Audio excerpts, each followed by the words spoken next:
नाज़रीन, सीनियर सूबाई वज़ीर शर्जील मेमन तकरीब के खिताब कंदे चवा त हक़ जे मौक़े में असां दुश्मन के मुंह तोड़ जवाब ॾिनो। को बि दुश्मन मुल्क पाकिस्तान ॾांहुं मेरी अख करे नथो ॾिसी सघे। कराची में सिंध हुकूमत तरफ़ां मौरका हक़ के साल मुकम्मल थियण ते मुनक़िद तकरीब के खिताब कंदे शर्जील मेमन चयो आहे त शहीद ज़ुल्फ़कार अली भुट्टो मुल्क के एटमी ताक़त बणायो। बेनज़ीर भुट्टो मीज़ाइल टेक्नोलॉजी ॾिनी। शर्जील मेमन वधीक चयो आहे त भारत जी हुकूमती पार्टी बिलावल भुट्टो ज़रदारीअ जे सिर जी क़ीमत रखी। उन बावजूद बिलावल भुट्टो भारत वियो ऐं उते वेही कश्मीरियुनि जे हक़ लाइ आवाज़ बि उथारियो।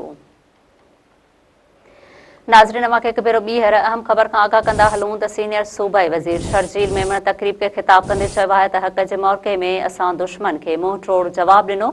को बि दुश्मन मुल्क पाकिस्तान ॾांहुं मेरी अख सां नथो ॾिसी सघे। कराची में सिंध हुकूमत तरफ़ां मौरका हक़ के साल मुकम्मल थियण ते मुनक़िद तकरीब के खिताब कंदे शर्जील मेमन चयो आहे त शहीद ज़ुल्फ़कार अली भुट्टो मुल्क के एटमी ताक़त बणायो। बेनज़ीर भुट्टो मीज़ाइल टेक्नोलॉजी ॾिनी।